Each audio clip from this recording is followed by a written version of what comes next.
Bismillahirrahmanirrahim. Assalamualaikum warahmatullahi wabarakatuh. Alhamdulillahirabbil alamin. Alhamdulillahilladzi arsala rasulahu bil huda wa dinil haq liyuzhirahu 'alad dini kullih. Wa kafa billahi syahida. Asyhadu an la ilaha illallah wahdahu la syarikalah wa asyhadu anna Muhammadan abduhu wa rasuluhu la nabiyya ba'dah. Allahumma salli wa sallim wa barik ala sayyidina Muhammad wa ala alihi wa sahbihi ajma'in.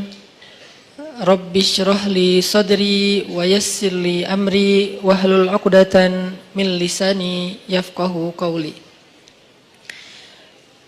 Ahlan wa sahlan min jadid. Selamat datang buat teman-teman semuanya yang pada malam ini kita bisa kembali berkumpul di suasana cuaca yang cerah alhamdulillah, sehingga di depan teman-teman bisa nongkrong sambil menikmati sajian hidangan Allah Subhanahu wa taala.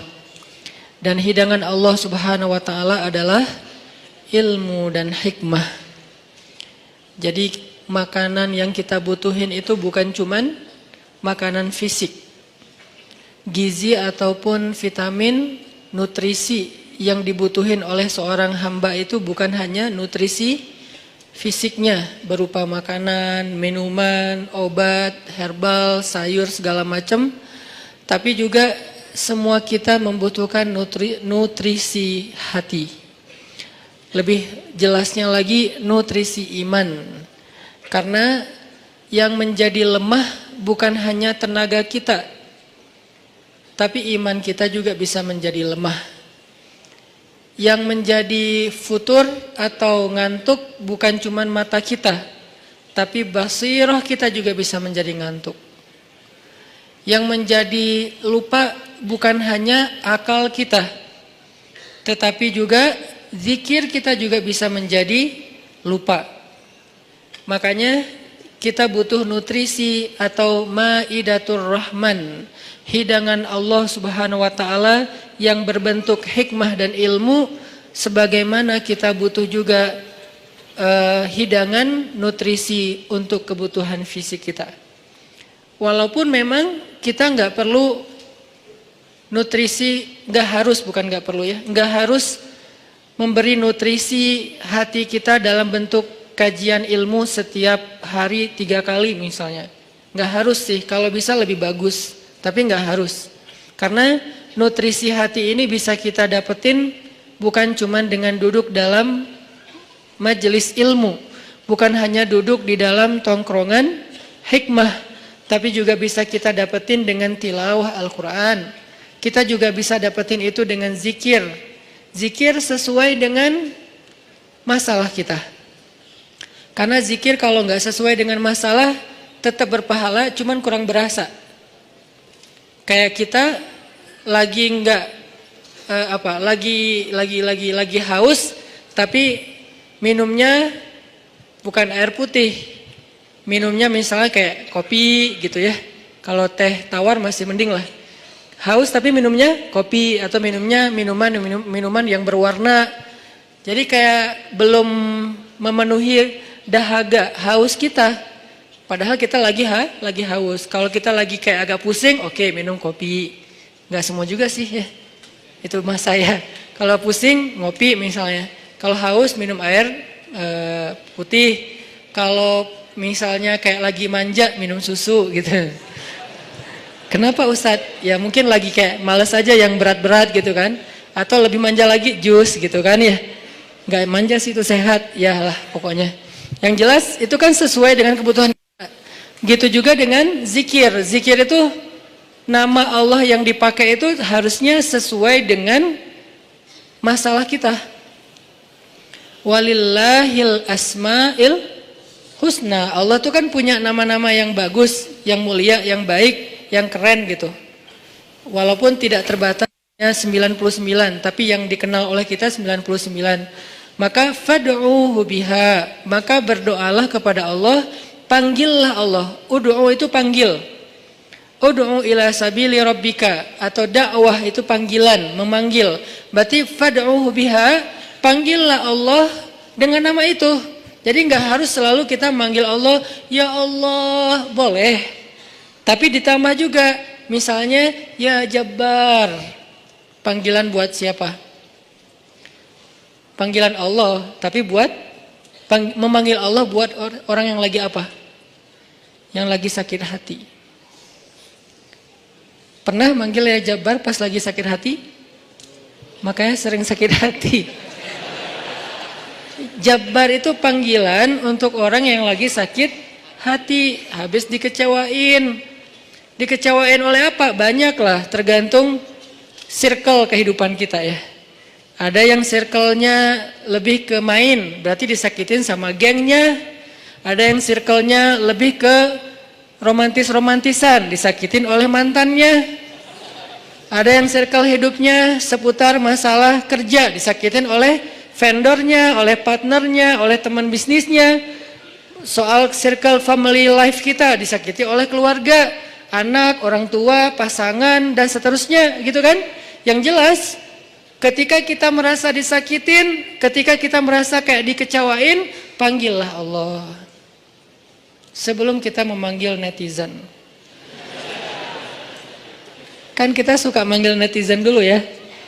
Posting, update status, story. Terus storynya tuh curhatnya minta respon lagi tuh. Dengan kasih polling lah. Dengan request lah gitu kan. Baiknya gua putusin atau enggak ya, request gitu. Semuanya putusin, terus dia bingung. Gimana ya. Nah, sebelum kita istisyarah kepada netizen, karena netizen itu istisyarah, bukan istifta, bukan istikharah. Yang paling tinggi itu kan derajatnya dari 3 level. Meminta pendapat, nomor 1 tuh istikharah, minta pendapat Allah. Kedua, istifta, minta pendapat ulama, orang yang berilmu. Ketiga, istisyarah, minta pendapat orang yang lebih bijak dan berpengalaman. Termasuk kepada teman kita atau followers kita atau geng kita, itu istisyarah. Sebelum kita istisyarah netizen, ya ayyuhal netizen, sebelum kita pakai kalimat itu, atau ya ustaz, bahkan sebelum ustaz, ya kiai, ya syekh, maka ya Allah. Panggil Allah Subhanahu wa ta'ala. Manggilnya gimana Ustadz? Salah satunya selain kata Allah pastinya, karena itu kalimat yang paling mulia, kita juga bisa manggil tematik. Ya Jabbar. Ya Jabbar itu bisa 2. Sebetulnya 3 maknanya Jabbar, tapi yang lebih common itu 2. 1, dipanggil untuk masalah-masalah yang sifatnya bukan hanya besar, tapi kayak kekuatan. Misalnya kita ngedoain musuh-musuh Islam. Allahumma alaika bi'a'daika a'da'iddin. Allahumma alaika bil kuffar. Allahumma alaika biz zalimin. Ya Allah, kami serahkan kepadamu orang-orang zalim itu, gitu kan? Orang-orang zalim. Baru kita mengatakan, ya Jabbar. Pasangannya biasanya, ya Qahar. Ya Jabbar, ya Qahar. Arti Jabbar dalam konteks itu, yang perkasa, yang memaksa. Ya Qahar, yang menaklukkan. Sehingga dipakailah kalimat Jabbar, Qahar, Aziz, kan kata-kata yang nama-nama yang perkasa gitu, untuk doa-doa yang sifatnya biasanya dipakainya dalam kondisi terzolimi. Ini doa-doa orang yang terzolimi. Kayaknya nggak perlu dihafal juga sih. Bukan nggak perlu dihafal, nggak perlu dipakai. Kenapa? Berharap kita tidak mendoakan orang yang zolim, kecuali yang dizolimi dalam urusan agama. Kalau dizalimi urusan pribadi sih, mending jangan mendoakan orang yang menzalimi. Kenapa? Rugi. Mending doain diri sendiri. Ketika kita punya kesempatan doa kita diijabah, jangan kasih doa itu untuk orang lain, rugi. Walaupun bentuknya mendoakan atas keburukan, tetap rugi. Mending kita pakai buat doain diri kita sendiri. Ya Allah, saya lagi dizalimin, mudah-mudahan. Nah gitu kan, berarti kan kita dapat kebaikan. Ya Jabbar, itu panggilan orang yang sedang sakit hati. Jadi satu artinya untuk orang yang lagi dizalimi, satu lagi untuk orang yang lagi hatinya kayak sedih, kayak disakitin. Nggak sebesar zolim sih, cuman ya lumayan lah, bikin nggak bisa tidur, bikin tumbuh jerawat gara-gara itu, gitu kan ya? Karena stres, terus bikin nambah uban, walaupun ada yang uban itu karena bijaksana, ditutup. Jadi intinya adalah panggil Allah kalau kita lagi sakit hati dan dikecewain. Ya Allah, ya Jabbar. Salah satu doa minta disembuhkan kecewa dan sakit hati di dalam sholat adalah Rabbighfirli warhamni wajburni. Kalimat wajburni. Selama ini kita baca enggak? Kan? Tahu artinya? Hampir. Apa arti wajburni? Bukan paksa aku dong Allah, enggak. Padahal arti Jabbar juga yang memaksa kepada kehendaknya. Tapi kalimat wajburni, makna Jabbar di sini makna yang ketiga di antara tiga makna Jabbar, yaitu yang mengobati sakit hati.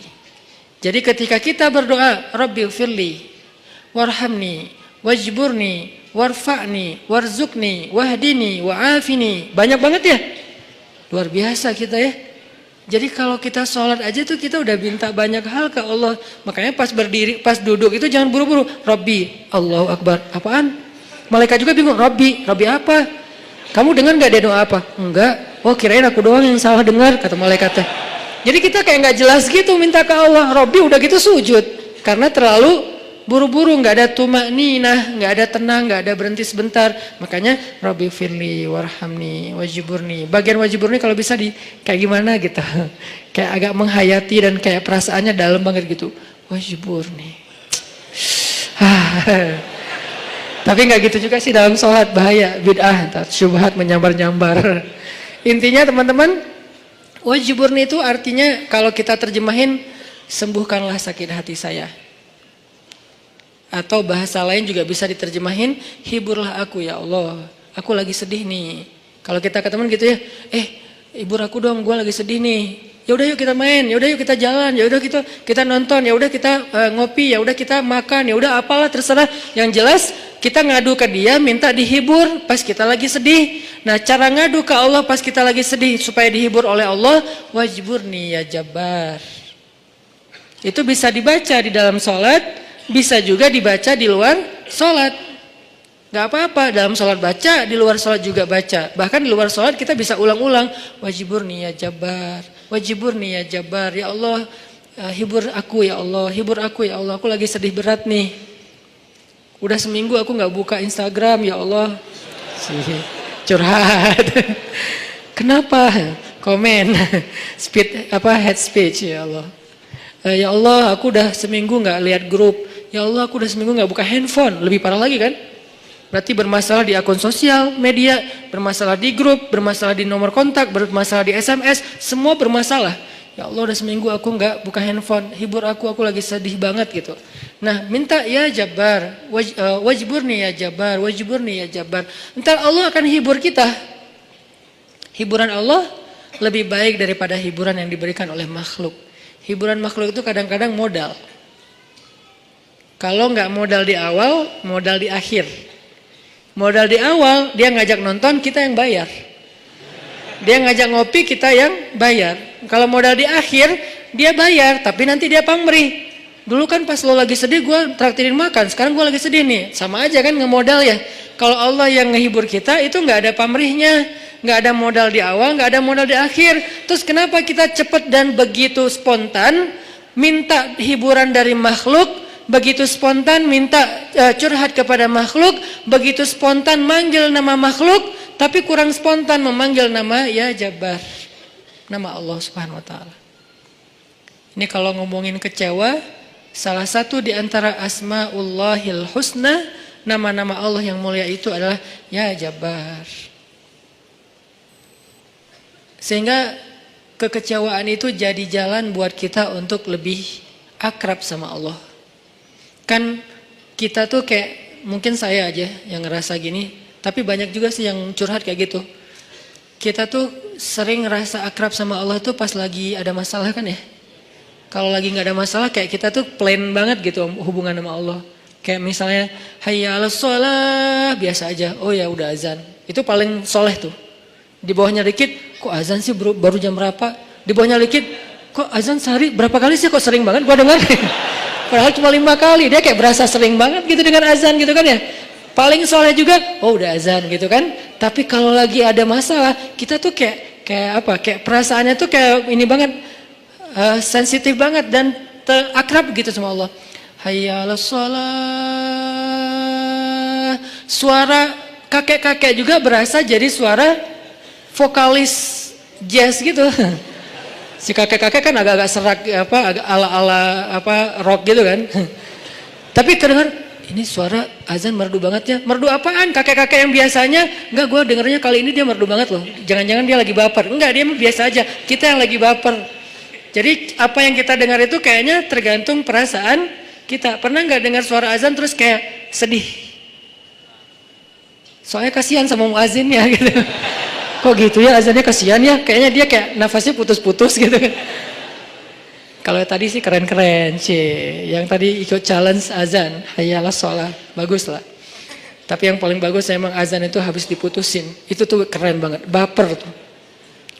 Hayya 'alas shalah. Jadi dia kayak, kenapa sih lo gituin gua? Jadi tuh kayak lagi curhat banget gitu kan. Enggak, guyon.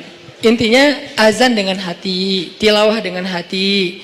Kalau kita pakai hati dalam melantunkan ayat-ayat Allah, itulah sebaik-baik irama. Makanya kata Nabi, zayyinul Qur'an bi aswatikum. Hiasilah Al-Qur'an dengan suara kalian.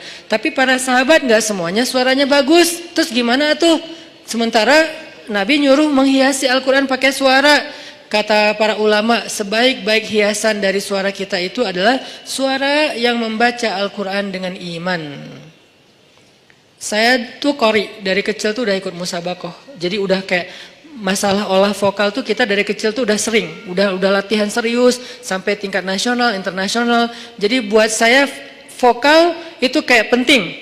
Makanya kalau dengar orang misalnya kayak nyanyi kah atau dia tilawah kah, cukup satu vokal pendek aja udah ketahuan. Ini kayaknya nih kayak orang kayak blind audition ya. Kan yang blind audition tuh baru wah tuh keren gitu kan ya.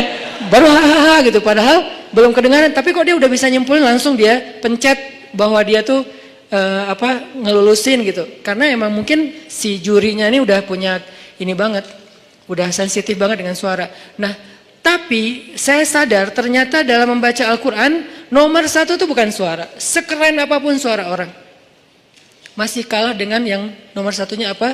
Iman. Ada orang baca Qurannya sederhana. Alhamdulillahirabbil alamin, Ar-Rahmanir-Rahim. Itu tuh keren banget suaranya. Dibandingkan Alhamdulillahirabbil alamin. Kalau pamer gak berasa di hati yang dengar juga. Dan yang membaca juga, kok suara saya gak enak banget ya. Walaupun kita tetap butuh kayak media, sound, mic. Kalau saya kan buat saya sound mic itu kayak fardu ain ya. Usul, termasuk hal yang penting gitu kan. Sehingga kalau saya mau ini pasti mic dulu yang dicek. Bukan apa-apa, bukan mau gaya-gayaan kayak tadi misalnya. Tiba-tiba mic monitor nyala. Karena belum di setel. Kalau mau dinyalain setel dulu. Padahal sebelumnya kan mic luar, mic dalam nih yang dinyalain. Kalau mic dalam dari tempat imam kedengarannya tuh kayak suara dari langit gitu. Kalau monitor kayak suara dari mulut saya gitu. Jadi berasa dengar suara sendiri kan agak enak ya. Nah, makanya awalnya pas saya istau sufufakum, oke, itu istau sufufakum sebetulnya ada 2 fungsi. 1 lagi nyuruh ngerapiin soft, 2 lagi cek sound. Soft diluruskan dan dirapatkan. Kalau lama kayak Muzammil tadi, berarti pro banget tuh cek soundnya. Kita sholatnya adalah sholat yang terakhir, rapatkan soft dan segala macam. Berarti Muzammil pro banget ngelihat sound ini kayaknya gimana ya? Ini soundnya ada yang kayaknya di sana tuh ada yang ngadat deh, cie. Gaya banget ya. Artinya buat saya itu bukan gaya-gayaan teman-teman. Buat saya itu penting, kita nggak tahu ya yang sholat di antara kita ini mungkin ada yang pertama datang buat sholat, pengen dia berkesan, sekali-kalinya datang, langsung berkesan sehingga jatuh hati dengan masjid, jatuh hati dengan sholat. Karena sholat itu buat saya konser paling kolosal di muka bumi. Kenapa kolosal? Karena yang mengikuti, yang nonton sholat bukan cuma manusia, tapi malaikat, terutama salat subuh. Inna Qur'anal fajri kana masyhuda. Sesungguhnya performance imam di waktu subuh ketika sholat, itu terjemahan panjangnya ya, bahasa anak mudanya. Tolong dimengerti. Bahasa anak mudanya. Sesungguhnya performance imam di waktu subuh saat dia sholat, bahasa gampangnya, sesungguhnya bacaan imam di waktu subuh ketika sholat, masyhuda, ditonton. Kalau bahasa terjemahan kakunya, disaksikan. Sama enggak tuh? Sama kan? Disaksikan, saksikanlah. Itu kan bahasa TV yang dulu, baheula ya. Kalau sekarang, nonton gitu kan ya. Jadi kayak ditonton. Siapa yang nonton? Bacaan imam, performance-nya imam ketika subuh, Allah, malaikat. Coba, DWP sama Tomorrowland yang nonton siapa? Ya kita di YouTube. Enggak. Yang nonton adalah penonton manusia, orang-orang yang belum dapat hidayah. Begitu si DJ-nya masuk, jreng, disuruh left, disuruh right gitu kan ya? Apa left, right kan gitu kan? Sholat kan gitu, Allahu Akbar, kan lebih keren. Kenapa kita di sholat nggak serapi left right-nya konser Tomorrowland? Padahal mereka yang nyuruhnya DJ, kita yang nyuruhnya imam. Karena soundnya nggak kedengaran ke belakang. Jangan suuzon sama makmum ya. Emang nggak kedengaran. Imamnya udah 2 rakaat, makmumnya baru takbir. Kirain tadi imamnya kayaknya ini belum siap deh. Jangan-jangan batal wudu dulu, ya udah kita tungguin. Padahal imamnya udah 2 rakaat. Kenapa makmumnya telat? Soundnya tuh nggak sampai ke belakang. Kita irit di bab sound, tapi boros banget di bab kubah masjid, menara masjid, warna masjid. Kadang-kadang cat masjid itu baru beberapa bulan, ini kayak mirip apa ya, kayak nggak sreg gitu ya. Udah ganti deh, cat masjid yang doff, yang bagus, diganti hanya gara-gara seleranya berubah. Tapi mic-nya cuma puluhan juta, kubahnya hampir 1 miliar. Orang lain untuk sound itu 1 miliar. Kenapa kok mic lebih penting daripada yang lainnya? Karena inilah activity nomor 1 di dalam masjid kan. Performan nomor 1-nya kan di mic oleh 2 talent, 1 imam, 1 lagi muazin. Muazin penting, imam penting. Muazin manggil orang di luar supaya datang. Imam biar bikin orang di dalam itu nggak nyesel udah datang. Muazinnya keren, imamnya nggak keren, kan kayak nyesel gitu ya. Kirain tadi azan sholatnya seru, gitu kan? Kenapa nggak seru? Soalnya bacaannya salah-salah, suaranya kayak putus-putus gitu, kayak keselak lagi, imamnya kasihan gitu kan. Kita di belakang, aduh udahlah Pak, kasihan Pak, udah aja ruku dah, gitu kan ya. Kayak nggak tega gitu imamnya. Tapi muazinnya bagus, makanya dua-duanya penting. Talent 1 muazin, talent 2-nya imam. Hayya 'alas shalah.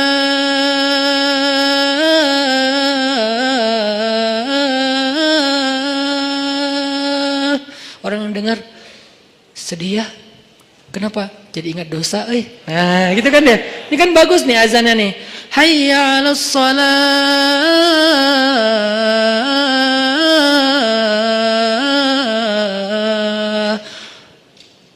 Surga tuh kayaknya indah juga ya dengar suara mah. Baru dengar suara, panggilan belum. Salamun salam. Ya ayyuhal mu'minun, ya ibadallah, panggilan malaikat. Kan suara malaikat pastinya keren ya. Nggak ada yang fales dong, malaikat. Masa malaikat fales? Udahlah gua aja yang manggil. Kenapa? Lo suaranya fales kata malaikat. Kan nggak mungkin kan? Panggilan yauma yunadil munadi mim makanin qarib. Hari ketika malaikat memanggil manusia dari tempat yang dekat. Tahukah kita apa tempat yang dekat? Tempat yang dekat itu adalah Masjid Al-Aqsa. Hari ketika malaikat berdiri di titik Masjid Al-Aqsa sekarang, memanggil seantero padang mahsyar, halummu ilayya, kumpul kalian semuanya di sini kata malaikat. Jadi azan yang keren itu azan yang mengingatkan orang pada dosa, azan yang mengingatkan orang kepada akhirat, dan itu nggak bisa kalau nggak pakai hati. Nggak perlu ngeluarin 100% vokal, cukup 60%-nya aja. 30% dibantu sama sound, 10%-nya dipakai, 40%-nya dipakai dengan perasaan. Makanya saya senang banget kayak dulu masa masih punya halakoh kecil sama teman-teman, termasuk ada Muzamil, anak-anak ITB, kita kan kayak belajar dulu Muzamil mana Muzamil? Oh ada belajar makomat sama dulu sebelum ada pemuda hijrah, makomat sama belajar azan. Kita kayak mengcover. Jadi bukan cuma lagu yang di cover, kita mengcover azan. Cover azan Masjidil Haram Dagriri. Dagriri itu azannya tuh menurut saya azan of the year. 2018 azan terbaik itu nanti cari di YouTube, azannya Hamdi Ad-Dagriri kalau nggak salah namanya. Nanti azannya Al-Aqsa. Azan Al-Aqsa itu kayak lagi curhat. Al-Aqsa itu udah dirampas, kami itu teraniaya, kemana kalian wahai kaum muslimin, gitu. Seolah-olah tuh kayak manggil kita gitu. Dari irama-irama yang dipilih kan. Nah ini semuanya dengan hati. Makanya pakai hati aja udah terbaik. Balik lagi ke tema yang tadi adalah panggil Allah dengan lembut. Nidaan khafiyya. Zikru rahmati rabbika abdahu Zakaria. إذ نادى ربه نداء خفيا. Ketika dia nada rabbah. Apa arti nada rabbah? Nada itu bahasa Arab, terus jadi bahasa Indonesia, nada, tapi beda arti. Nada artinya memanggil. Nada dering, panggilan. Dering panggilan, itu bahasa Arab. Iznada rabbahu nidaan khafiyya. Nada yunadi nidaan. Nida panggilan. Jadi kalau ada yang namanya nida itu adalah panggilan. Makanya kalau dia panggil, panggilan kamu siapa? Panggilan aku nida gitu. Itu panggilan, iya nida, iya panggilan ya. Ame gitu. Kalau ngerti bahasa Arab, kalau ngerti ya sama aja sih. Nah, yunadi nada rabbahu nidaan khafiyya, memanggil dengan khafi. Khafi itu kayak lirih. Ya Allah, gitu pelan-pelan. Terus khusyuk manggilnya, berperasaan manggilnya, bukan ya Allah. Itu mah kaget kali ya, bukan manggil Allah karena dia lagi curhat. Kalau mau curhat, ya Allah. Coba jadikan ya Allah ini kata favorit kita deh. Dan jangan tunggu bermasalah baru lembut suaranya. Kalau lagi senang kayak ya Allah. Enggak gitu sih. Kita lagi senang itu juga butuh Allah, teman-teman, yang kayak pekan yang lalu kan. Kita butuh Allah itu bukan pas lagi susah doang. Sarra dan dharra. Iza asabathum sarra wa iza asabahum dharra, sama-sama butuh Allah. Butuh Allah ketika susah, jelas kita paham. Butuh Allah ketika senang artinya apa? Supaya kesenangan yang Allah kasih itu jadi barokah. Mubarak, jadi bertambah manfaat, jadi bertambah kebaikan, enggak jadi sia-sia. Nah, kalau nikmat yang Allah kasih, kesenangan yang Allah kasih malah jadi bikin kita sia-sia, itu malah jadi musibah. Sehingga kita butuh Allah supaya dituntun, ya Allah saya punya rezeki ini diapain ya? Supaya bermanfaat nih. Kemana saya harus memberikan rezeki ini? Ke keluarga, ke diri saya sendiri untuk kebutuhan, siapa lagi? Allah tuntun. Supaya kalau Allah tuntun, ketika kita mengalokasikan harta, rezeki, nikmat yang kita dapatkan, itu semuanya untuk kebaikan. Fa ammal yatima fala taqhar, wa ammas sa'ila fala tanhar, wa amma bi ni'mati rabbika fahaddits. Kalau enggak, alhaakumut takatsur. Celaka gara-gara takasur, justru banyak nikmat yang Allah berikan. Jadi teman-teman, poin pertama, bab kecewa, kalau kita kecewa, saya yakin semuanya pernah kecewa dan mungkin masih akan kecewa atau bahkan lagi kecewa sekarang. Kelihatan dari muka-mukanya. Kecewa sama saya. Kenapa ceramahnya lama sekali? Jadi kalau lagi kecewa, apa poinnya tadi? Panggillah Allah. Ya Allah, ya Jabbar, wajiburni, hibur saya ya Allah. Hibur saya, hibur hati saya ya Allah. Gimana cara Allah menghibur hati kita? Allah menghibur hati kita itu dengan diberikan wajilat qulubuhum. Allah menghibur hati kita dengan dijadikan liyazdadu imanan ma'a imanihim. Allah menghibur hati kita dengan dijadikan apa? Tuma'ninatul qalb. Ala bidzikrillah tatma'innul qulub. Banyak cara Allah menghibur hati. Apakah Nabi pernah sedih atau kecewa? Kecewa pernah, sedih pernah di Al-Quran. Direkam. Terus cara Allah menghibur hati Nabi yang lagi sedih atau kecewa gimana? Ya ayyuhal muzammil qumil laila illa qalila nisfahu awil qus minhu qalila aw zid alayhi warattilil qur'ana tartila inna nasyiatal lail hiya ashaddu wata'an wa aqwamu qila. Allah panggil Nabi ketika lagi sedih dan tidur. Ya ayyuhal muzammil. Ini dua kondisi Nabi lagi tidur dan dipanggil Allah. Satu, ya ayyuhal muddathir. Satu lagi, ya ayyuhal muzammil. Tidur kenapa Nabi? Bukan tidur, tertidur. Gara-gara capek seharian berdakwah dan capek seharian dibully. Dibully di mana-mana, pergi ke pasar, dibully di pasar, pergi ke tempat pertemuan, dibully di tempat pertemuan, pergi di sepanjang jalan, dibully di sepanjang jalan, pergi ke rumah keluarga besarnya, ke tetangganya, ke pamannya, ke sepupunya, dibully oleh tetangga dan keluarga besarnya. Kemanapun beliau pergi, beliau dibully, dihat, dihina, dicela seharian dari pagi. Satu kota Mekah ngebully beliau. Ada yang mengatakan beliau itu penyihir, ada yang mengatakan beliau itu pembohong, ada yang mengatakan beliau itu tercela. Muzammam, nama aslinya Muhammad, artinya terpuji, tapi diplesetin jadi Muzammam, artinya tercela. Atau orang salib dulu, pas perang salib menamakannya dengan istilah Muhammad. Apa Muhammad? Salah satu nama setan. Jadi dipanggil Muhammad, dipanggil Muzammam, dipanggil sahir, dipanggil majnun, orang gila, dan banyak lagi yang nggak direkam secara diksi oleh Al-Quran, karena emang Al-Quran ini memilih banget diksinya, tapi secara simbolik Al-Quran nunjukin bahwa inilah celaan-celaan yang diterima Nabi berhari-hari dari pagi sampai malam. Pulang malam-malam ngomong ke Khadijah, Khadijah zammiluni, zammiluni, Khadijah selimuti aku, selimuti aku. Khadijah pengertian, diselimuti Rasulullah, diusap-usap kepala Rasulullah, tenang Rasulullah, tenang ya Rasulullah, la tahzan ya Rasulullah, Allah nggak akan ninggalin kamu, Allah tuh sayang sama kamu ya Khadijah. Tapi di tubuh Rasulullah tuh banyak lemparan, bekas lemparan, dibersihin sama Khadijah. Setelah Khadijah wafat, nanti yang menggantikannya Fatimah yang bersihin bekas-bekas lemparan orang. Ada yang lemparin kotoran, ada yang lemparin barang benda-benda keras sehingga melukai Nabi, dibersihin sama Khadijah. Udah capek, Nabi tertidur. Udah beres urusan dihibur oleh Khadijah, begitu sampai waktu yang hening, Khadijah udah tertidur, penduduk seluruh bumi udah tertidur, Allah memanggil kekasihnya, ya ayyuhal muzammil, wahai orang yang berselimut.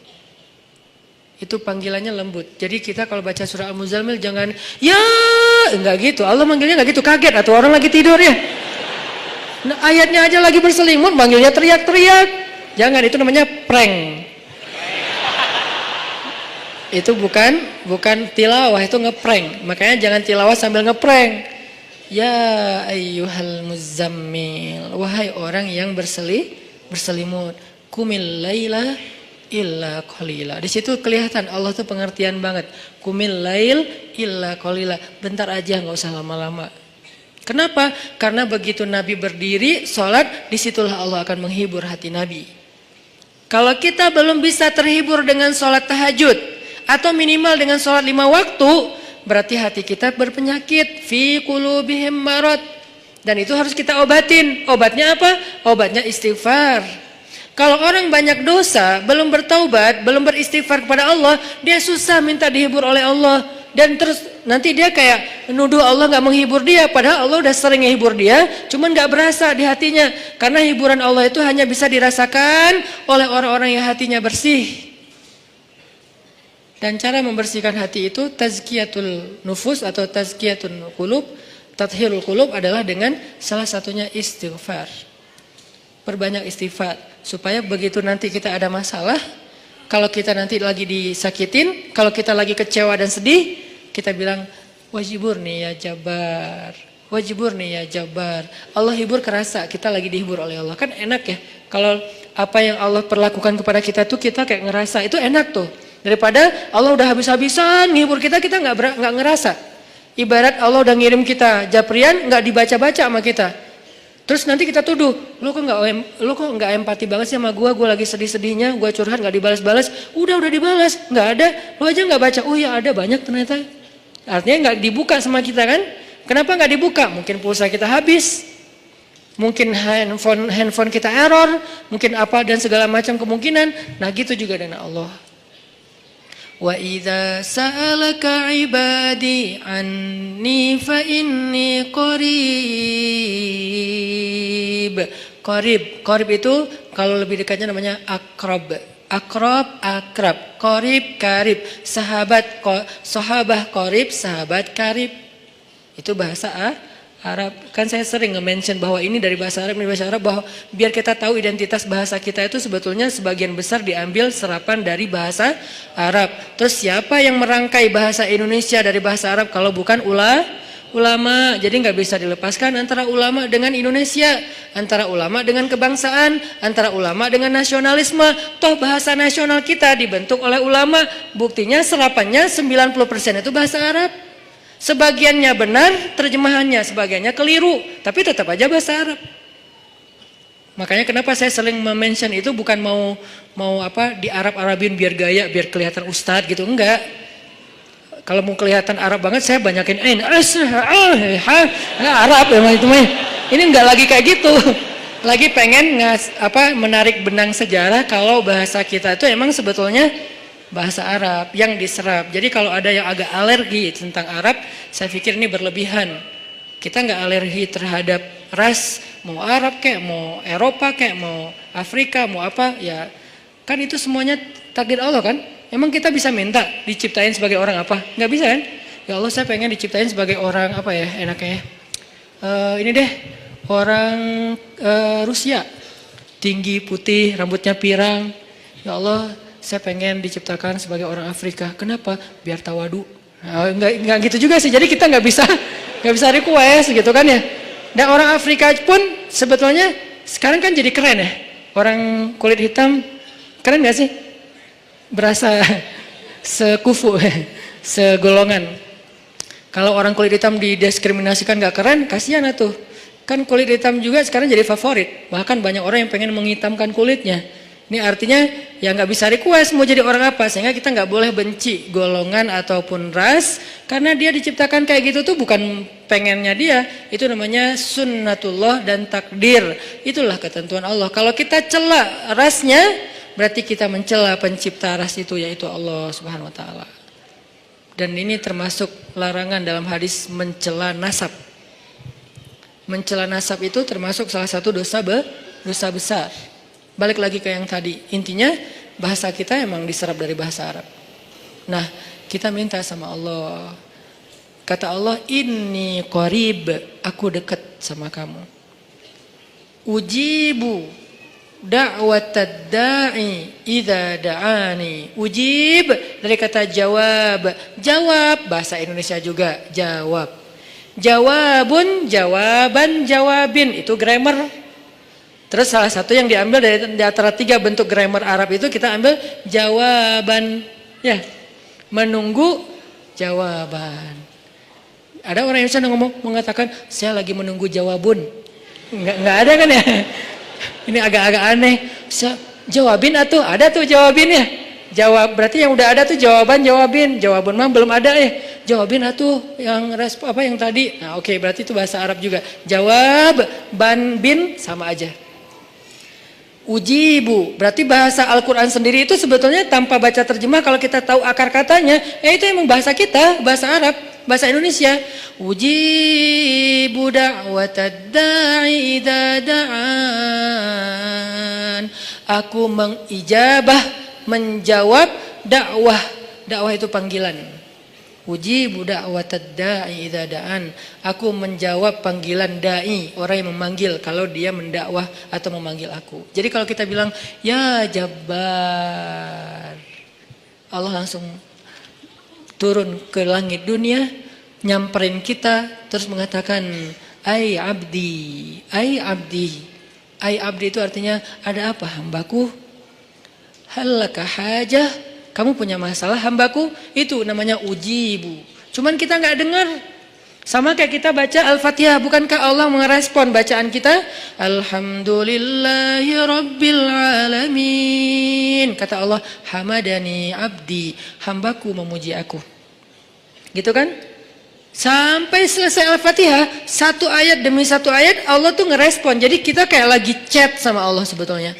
Salat itu kan chat sama Allah. Makanya bahasa hadisnya ihsan. Kalau pengen sholat kita yang ada kesan chat, berarti sholat kita tuh harus sampai ke level ihsan. Apa level ihsan? Anta abudallah ka'annaka tarah, fa illam takun tarah, fa innahu yarak. Ketika kamu bisa menghadap Allah, beribadah kepada Allah, seolah-olah kamu tuh ketemuan langsung sama Allah. Kan berarti kita lagi chat sama Allah, ketemuan langsung. Kalau nggak ketemuan langsung, kamu nggak ngelihat dia, maka yakinlah dia ngelihat kamu. Berarti kayak orang telepon. Atau kayak orang fit call, cuman kamera depan kita rusak. Kamera depan dia kita nggak bisa ngelihat dia. Iya, kamera depan dia. Ya gitu deh pokoknya. Yang jelas adalah kita lagi chat sama Allah. Sehingga Allah tuh kalau kita berdoa jangan berpikir bahwa kita tuh ngomong sendiri terus nggak ada yang dengerin. Rabbana atina fid dunya hasanah wa fil akhirati hasanah wa qina adzabannar. Rabbi firli warhamni wajburni warfa'ni warzuqni wahdini wa'afini wa Allahu akbar. Ya nggak ada yang dengar seolah-olah enggak. Rabbi firli warhamni wajburni. Kalau kita salat berjamaah Ustaz gimana? Pelan-pelan, imamnya kita mungkin slow motion. Kalau dia kan dicepetin tuh kan ya, jadi ya apa istilahnya tuh, cut to cut gitu kan. Gimana tuh caranya Ustaz? Sedapatnya, jangan dipercepat tapi tetap dapat kan? Rabbi firli warhamni wajburni. Belum beres, Allahu akbar, enggak apa-apa, tapi kita udah kayak tenang. Makanya kalau nggak puas tambahin dengan sholat sunnah. Begitu tahiyat awal, duduk tahiyat antara dua sujud, Rabbi firli warhamni wajburni. Lama wajburni teh 10 menit. Kenapa itu orang teh curhat sama Allah? Boleh nggak kayak gitu? Boleh nggak kita duduk di antara dua sujud setengah jam? Boleh. Apalagi sholat sunnah. Kecuali kita jadi imam sholat berjamaah. Jangan, kasihan. Anak udah nangis-nangis. Terus suami udah nunggu di depan ngeklakson-klakson. Terus sales udah habis promonya. Kan gak konsen sholatnya. Makanya kalau jadi imam yang bijak, ambil pertengahan. Makanya bacaannya juga jangan terlalu panjang. Kalau sholatnya sholat 5 waktu. Tapi terutama kecuali subuh yang paling panjang. Kalau sholatnya sholat tarawih, namanya juga tarawih dari kata roha. Roha bahasa Indonesia, rehat. Jadi tarawih itu artinya berehat-rehat. Kalau sholat tarawihnya sampai keringetan, namanya bukan berehat-rehat. Itu mah lagi nge-gym. Tarawih keringetan, harusnya kan tarawih itu kan tadi keringetan terus gara-gara tarawih jadi nggak keringetan ya. Itu kayak apa ya? Kayak bukan pemanasan, pendinginan. Gitu deh pokoknya. Jadi tarawih itu Allahu Akbar. Wah, mulai istirahat nih. Kalau ada yang ngomong, pengen istirahat, kenapa? Habis tarawih. Ini aneh. Tarawih itu kan istirahat. Kenapa kita istirahat habis istirahat? Ada dua kemungkinan. Satu, kita tarawihnya nggak benar. Kedua, imamnya yang mungkin terlalu buru-buru. Tapi di Indonesia kalau imamnya nggak buru-buru, nggak jadi ngehit. Biar imamnya paling ngehit, ratingnya tinggi, harus yang cepat. Makanya saya pernah kayak balapan gitu tarawih. Saya di masjid satu, yang satu lagi masjid sebelah. Takbir bareng, Allahu Akbar, Allahu Akbar. Oke, kita start bareng nih. Begitu saya waladhdallin, di sana assalamualaikum. Hah? Wah. Kalau saya pakai 150 cc, dia pakai 1200 cc. Ya iyalah, nggak akan kekejar. Nah, tapi yang sana lebih banyak jamaahnya, di sini dikit. Kenapa? Di sini karena ya mungkin itu pengen istirahat dengan sholat. Kalau di sana pengen cepetan istirahat dari sholat. Beda kan ya? Nah, balik lagi. Kita bacanya tenang. Boleh wajiburni, warfa'ni, warzukni, wahdini, wa'afini, wa'fu anni. Allahu Akbar. Sujud lebih lama lagi. Karena sujud itu lebih freestyle. Freestyle doanya, bukan freestyle bentuknya. Masa sujud mau gini terus. Ya enggak sih. Freestyle doanya. Maksudnya freestyle doa tuh boleh baca doa apa aja selama itu kebaikan. Misalnya kita doa Abu Bakar, Allahumma ja'al fi qalbi nuran, wa fi sam'i nuran, wa fi basari nuran, wa an yamini nuran, wa an shimali nuran, wa amami nuran, wa khalfi wa min warai nuran, wa min tahti nuran, wa min fawqi nuran. Itu kan doa Abu Bakar kan? Boleh. Apakah itu doa dibaca Rasul? Enggak, Abu Bakar yang baca doa itu. Jadi Abu Bakar bid'ah? Enggak lah. Doa itu ibadah mutlak, ibadah bebas. Sehingga karena dia bebas, kita boleh membaca doa bukan hanya yang diajarkan Rasul, tapi doa yang diajarkan Rasul pun itu yang terbaik pastinya. Cuman yang nggak diajarkan Rasul boleh. Ada kasus yang di zaman Rasul nggak ada, tapi di zaman kita ada. Salah satunya yang sering saya ulang-ulang apa? Mendoakan anak yang lagi ujian nasional. Ada nggak doa dari Rasul anak ujian nasional? Dan di zaman Nabi, anak-anak Nabi nggak ada ujian nasional. Ya Allah, Fatimah lagi ujian nasional. Nggak ada kan ya? Sehingga kita nggak bisa niru. Terus boleh nggak kita ngedoain anak kita lagi ujian nasional? Sementara Nabi nggak ada contohnya. Boleh, itu nggak disebut bid'ah. Nggak selalu yang nggak dilakukan Nabi itu dianggap. Makanya jangan nanya, apa dalilnya doa itu? Ya, yang penting nggak melanggar sunnah Nabi. Nah, sunnah Nabi dalam doa itu adalah menutup aurat. Bacaannya yang benar. Jangan maksa, jangan marah-marah sama Allah. Ya Allah, pokoknya nih yang terakhir kali nih saya doa nih. Ya nggak bisa gitu. Doanya yang baik gitu kan. Kalau mendoakan yang buruk balik lagi kepada kita sendiri. Nah, ini namanya doa. Makanya pas sujud kita bisa doanya Abu Bakar. Bisa doanya Muaz bin Jabal. Allahumma a'inni ala dzikrika wa syukrika wa husni ibadatik. Bisa doanya Bilal. Bilal, Allahumma inni as'aluka ridhaka wal jannah wa a'udzubika min sakhatika wan nar. Itu doanya Bilal. Tiga-tiganya ini bukan doanya Nabi. Yang satu Abu Bakar yang apa? Yang membuatnya. Yang kedua siapa tadi? Muaz. Yang ketiga adalah Bilal. Dan tiga-tiganya Nabi tahu dan Nabi membolehkan. Enggak langsung Nabi, kan enggak ada saya suruh, kenapa kamu baca yang enggak pernah saya contohin? Enggak, karena emang ibadah doa itu ibadah mutlak. Sehingga kita bisa doa, ya Allah, saya sih lupa namanya, tapi saya udah nge-follow dia. Soalnya akunnya nama palsu, tapi saya tahu kok nama dia yang saya pernah hafal kok nama dia yang asli. Ya Allah, pengen kalau bisa saya pengen jadikan dia sebagai imam saya. Kalau nggak dia pun yang mirip-mirip gitu. Nah, di dalam sholat gimana caranya? Ya jangan di dalam sholat sih, susah ngomongnya. Kalau bahasa Indonesia kan nggak boleh dalam sholat kan. Kalau di dalam sholat tetap harus bahasa Arab. Kalau bisa jangan bahasa Arab yang dikarang-karang sendiri. Malah salah. Allahumma ansur alaina. Itu bahaya. Allahumma ansur itu artinya apa? Ya Allah tolonglah. Tapi kalimat berikutnya ada unsurna wansur alaina. Itu beda. Unsurna ya Allah tolong kami. Unsur alaina ya Allah tolong orang lain untuk menghancurkan kami. Cuman beda Allah doang. Makanya kalau kita Allahumma ansuril muslimin ala a'daika, Allahumma ansuril muslimin alal kafirin, Allahumma ansuril muslimin alaz zalimin. Tapi kalau Allahumma ansuriz zalimin alal muslimin, wah, apalagi diaminkan banyak orang. Kenapa kita kok kalah terus ya? Ya itu doanya salah. Makanya kalau bahasa Arab mah lebih baik jangan dikarang sendiri. Mending kita hafal. Cari di Google boleh, tapi harus jelas websitenya. Jangan-jangan di Google kan semua orang bisa nulis kan ya. Kadang-kadang dari Facebook juga ada di Google, kita klik ternyata itu kayak dia lagi curhat gitu, sok-sok pakai bahasa Arab. Ternyata isinya mantra. Kan bahasa mantra juga kayak bahasa Arab kan, keriting-keriting gitu kan. Nah intinya teman-teman, minta sama Allah, pas kita lagi duduk di antara dua sujud, pas kita lagi sujud. Poin 1, kalau lagi dikecewain.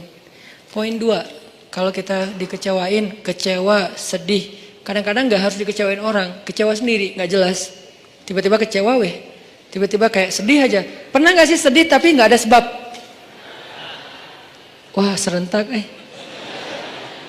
Itu tuh gimana tuh? Tiba-tiba kayak hari ini, kok saya nggak tahu nggak kenapa? Hati kita itu diusik sama setan. Setan tuh emang senang ngusik hati. Dia tuh nggak ngusik fisik kita kecuali sesekali. Kayak misalnya ada guna-guna itu kan fisik kan. Tapi yang sering banget dailynya dia tuh ngusik hati. Yuwaswisu fi sudurin nas. Yuwaswis itu continuous present tense. Jadi continuous terus-terusan. Fi'lul mudhari kalau bahasa Arab. Yuwaswisu terus menerus. Fi sudurin nas, di dalam hati atau dada manusia. Jadi setiap hari itu dia kayak ngusik kita. Lo bete dong. Sedih atuh. Marah dong. Apa gitu. Dia kayak nyuruh emosi kita untuk kayak gitu-gitu. Sehingga kita ada hari nggak ada yang bikin masalah tapi kita kayak sedih. Nah dalam keadaan kayak gitu ada trigger kecil aja meledakan.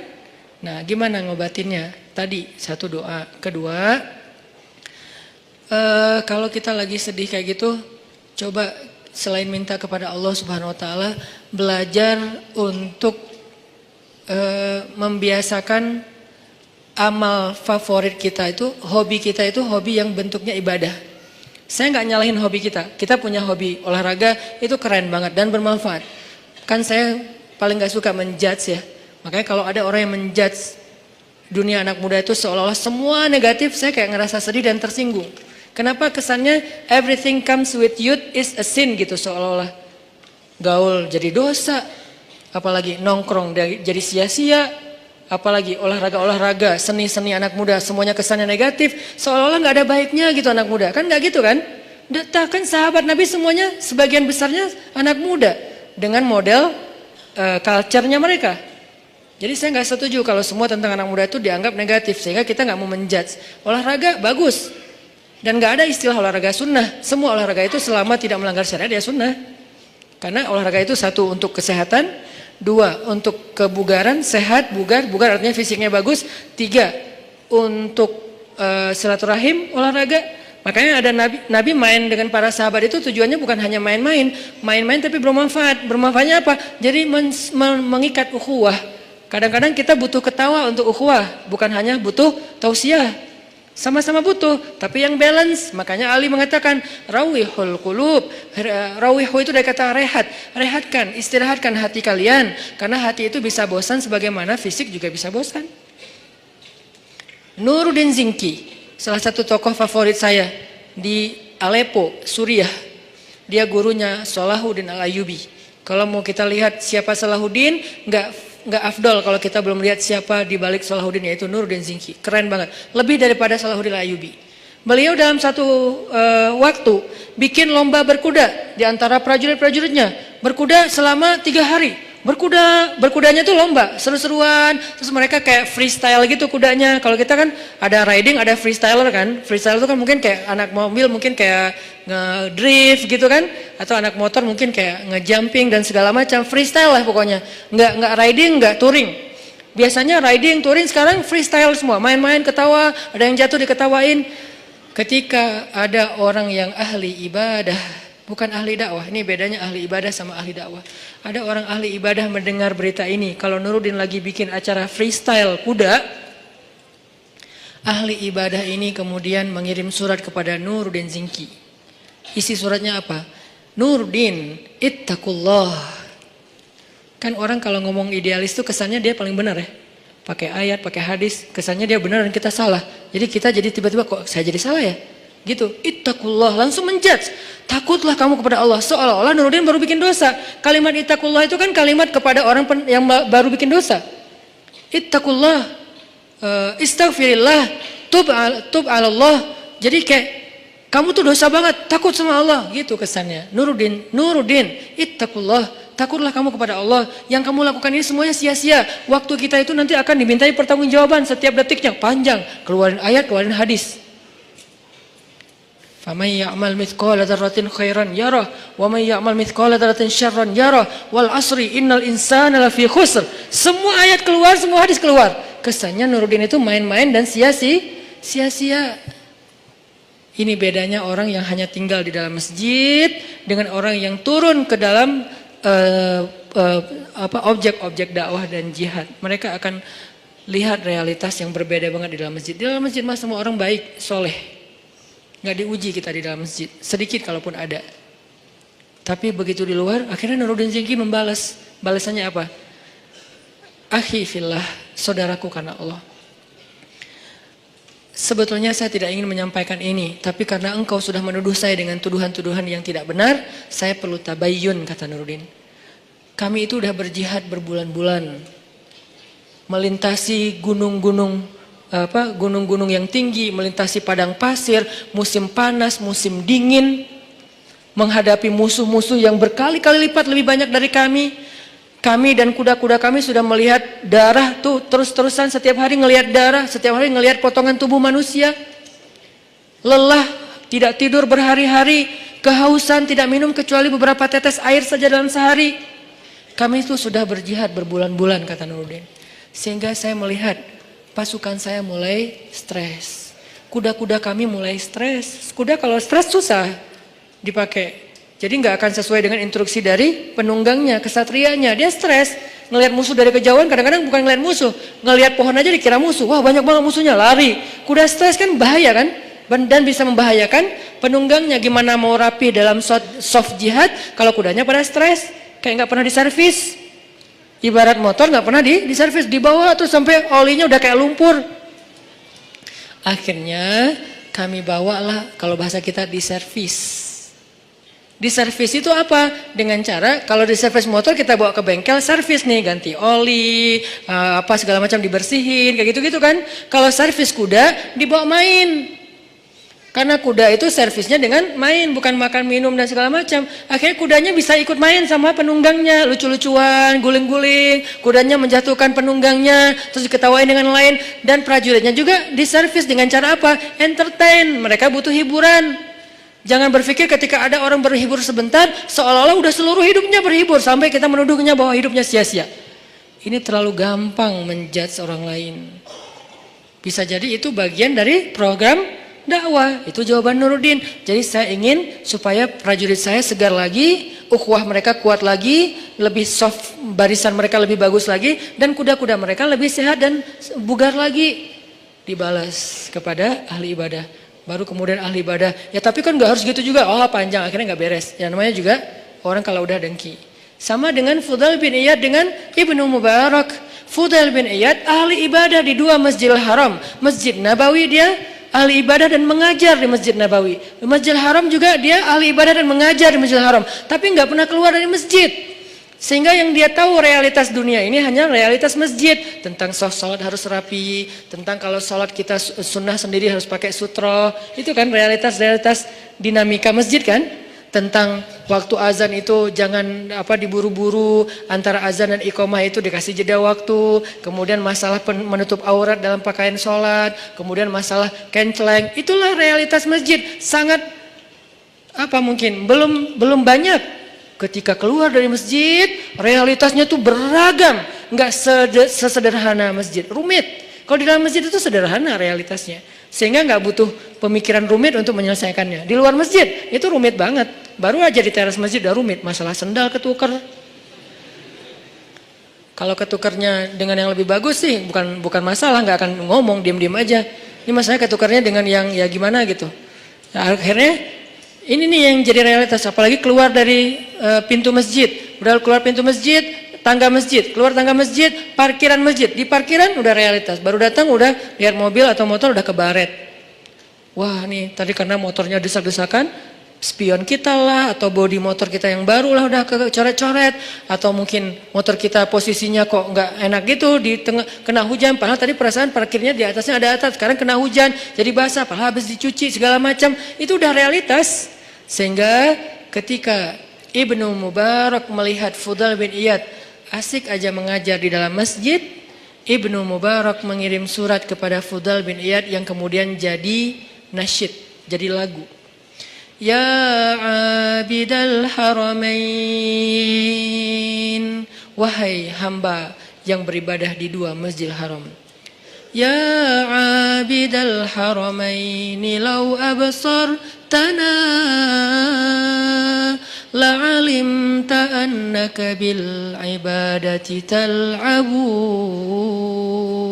Wahai orang yang beribadah di dua masjidil haram siang dan malam, tahajud, itikaf, tilawah, ngajar ilmu, kalau kamu melihat apa yang kami lakukan di luar sini, maka kamu akan menganggap ibadahmu itu cuma main-main. Padahal udah di Masjidil Haram dan di Masjid Nabawi, tapi masih dianggap main-main. Kalau dibandingkan dengan apa? Dibandingkan dengan dakwah dan jihad. Karena dakwah itu nggak sederhana ibadah. Ibadah kita semua yang datang orang-orang udah pada soleh, yang pengen ibadah, gampang diatur. Shaf luruskan, lurus nggak? Lurus. Coba suruh luruskan shaf di belakang zebra cross. Segampang meluruskan shaf di masjid? Enggak, itulah realitas, itu perbandingannya. Kalau kita belum bisa menyuruh masyarakat, social behaviornya lurus di belakang zebra cross, berarti kita belum menyelesaikan masalah masyarakat. Berarti belum berdakwah, baru beribadah di dalam masjid. Itu bandingannya, segampang mana? Mana lebih gampang nyuruh orang lurus di belakang zebra cross, apa nyuruh orang untuk ikut imam? Ikut imam. Jangan kalian mendahului atau menyamai gerakan imam. Oke. Allahu Akbar, Allahu Akbar. Pas bangkit dari sujud, Allah. Bacaan imam itu panjang dan makmumnya belum yang benar ya, belum bergerak dari sujud, masih nungguin sampai bar baru dia bar, beres bahasa Jawa. Jadi begitu imamnya Hu Akbar, baru makmumnya Allahu Akbar. Gampang nyuruh makmum kayak gitu. Coba jangan menyamai lampu kuning apalagi mendahului. Susah kan? Di traffic light kuning, merah, hijau. Jangan mendahului lampu kuning. Kalau merah mungkin agak gampang. Kuning aja. Di sana udah merah kan, ketahuan tuh ada kayak pantulan cahaya kan ya. Kalau di sana merah kan, di sini nggak langsung hijau kan? Di sini mah ada jeda beberapa detik lah. Di sana udah mulai kuning, wah, jalan kan ya. Di mana pelajaran shaf dan gerakan sholat yang kita katakan jangan menyamai dan mendahului imam. Makanya realitas di dalam masjid dengan di luar tuh beda. Sehingga kalau kita nggak pernah keluar dari masjid, kita terkesan idealis, tapi sebetulnya nggak tahu masalah. Begitu juga dunia anak muda. Buat saya selalu respect sama anak muda karena saya ngerasa bahwa anak muda itu aset luar biasa dan di tangan teman-teman nih anak-anak muda nasib Indonesia 10 tahun yang akan datang. Jadi kalau anak muda ini hanya dijadikan objek terus menerus sebagai bahasa judgement, terus gimana nasib Indonesia? Padahal anak muda itulah yang mengukir banyak sejarah. Jarang sejarah diukir oleh orang tua kan? Rata-rata sejarah itu diukir oleh anak muda. Dalam Islam muncul nama komandan militer paling muda dalam sejarah Islam, namanya Usamah bukan bin Laden, Usamah bin Zaid. Itu beda lagi kasusnya, saya nggak mau mengkomentar. Yang jelas namanya Usamah, jadi jangan takut dengan nama Usamah. Nama Usamah itu nama sahabat. Bahkan dia adalah cucu angkatnya Rasulullah. Dari anak angkat Rasulullah, walaupun gak jadi anak angkatnya, itu Zaid bin Harithah, namanya Usamah bin Zaid. Itu komandan militer termuda dalam sejarah Islam. Usianya kalau gak salah 14 tahun. Kelas berapa? Kelas 2 SMP, memimpin pasukan militer. Bukan naik motor. Gak mau dibahas. Karena gak di endorse. Jadi bukan naik motor, terus pakai baju SMA, terus kayak gitu-gitu, bukan. Saya nggak merujuk kepada sesuatu ya, gitulah pokoknya. Ini memimpinnya naik motor sama naik kuda, lebih susah mana? Kuda, kecuali buat orang-orang ya kayak di Lombok, di daerah-daerah yang banyak kuda kan, itu keren banget sih, saya kayak local pride banget lah itu mah. Jadi naik kuda, memimpin pasukan, dan itu bukan riding, walaupun riding juga keren, tapi ini menghadapi musuh usia 14 tahun loh. Kalau nggak matang mentalnya, nggak mungkin Nabi memberikan kesempatan dia jadi panglima militer. Yang ngasih itu surat kuasanya tuh langsung dari Nabi. Bahkan ketika Abu Bakar jadi khalifah, lalu Umar nggak setuju Usamah jadi panglima militer, Abu Bakar marah kepada Umar, ya Umar, kamu ingin menyobek surat Rasulullah? kamu ingin mencoret kalimat-kalimat Rasulullah, ini langsung Rasulullah yang nunjuk. Usama pemimpin militer. Bahkan kalau seandainya pasukan itu kita harus ada di dalamnya, engkau wahai Umar harus tunduk kepada Usama. Nanti ada lagi yang membebaskan satu negeri yang selama beribu-ribu tahun gak bisa dibebaskan, usia 21 tahun. Muhammad, atau kita juluki Al-Fatih, bukan sang penakluk, sang pembebas. Karena terjemahan yang lebih tepatnya bukan penakluk tapi pembebas. Dia nggak menaklukkan siapa-siapa, apalagi cewek. Kalau kita di zaman sekarang mungkin ada penakluk cewek gitu kan, ini nggak, membebaskan. Cewek dibebaskan dari apa? Dari perbudakan, dari penghinaan. Muhammad Al-Fatih.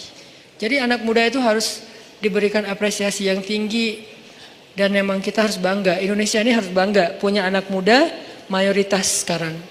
Tahun depan malah 70% penduduk Indonesia anak muda. Berarti kita bangga banget nih, negara dengan penduduk terbanyak anak muda di dunia dan muslim. Ngomong apa tadi teh?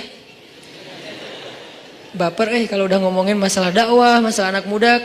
Saya tuh ngambil segmentasi dakwah anak muda itu bukan pengen seru-seruan loh. Teman-teman tahu saya dulu pakai jubah, pakai sorban, gini nih. Cuman dakwah itu bagus, tapi segmentasinya berbeda. Ada banyak segmen di luar sana yang gak bisa diginiin. Bisanya diginiin dengan santai, kita temenan, kita main bareng. Dan itu bukan karena saya pengen, kayaknya Ustadz baru puber sekarang deh. Bukan. Ustadz kayaknya kurang nakal deh waktu muda, jadi pengen nakal sekarang. Ya enggak lah, dikit. Bukan karena itu saya mengambil segmentasi anak muda, karena saya yakin teman-teman anak muda inilah, pemuda Indonesia inilah yang akan jadi wajah Indonesia 10 tahun lagi, 2024, 2029, inilah wajah Indonesia. Sehingga kalau kita pengen merubah Indonesia, kita harus mulai dari anak muda. Dan anak muda yang terbanyak itu bukan di dalam masjid kenyataannya. Kecuali sekarang mungkin, sebelum kita bikin tren hijrah, anak muda yang terbanyak itu bukan di dalam masjid, di luar masjid. Gimana cara bawa mereka ke dalam masjid kalau hanya kita berkoar-koar di atas mimbar? Saya tuh kalau khutbah Jumat dulu tuh, demi Allah gitu. Tapi anak muda tetap aja sepi. Malah yang bikin kaget, yang kakek-kakek kan kasihan, kaget. Apa sih kakek-kakek? Kalau anak muda digituin kan kayak seru, adrenalin gitu kan. Ini kakek-kakek digituin, kasihan atunya. Sesungguhnya kematian, ya Ustadz ya. Kematian lihatnya ke kakek-kakek. Nah ini udahlah, masa-masa itu saya udah beres. 8 tahun saya dakwah di Bandung dengan cara itu. Sekarang saya pengen segmentasinya jelas anak muda, karena saya berharap lebih ke anak muda. Saya pengen, selalu saya share, mimpi kita bersama adalah suatu saat muazzin kita itu adalah wakil pejabat. Mau wakil presiden, wakil gubernur, wakil wali kota. Dan dia udah belajar azan di masjid-masjid ketika dia masih muda, azannya azan baper dari hati. Kebayang aja wakil presiden manggil kita sholat di Masjid Istiqlal. Live streaming. Hayya 'alas shalah.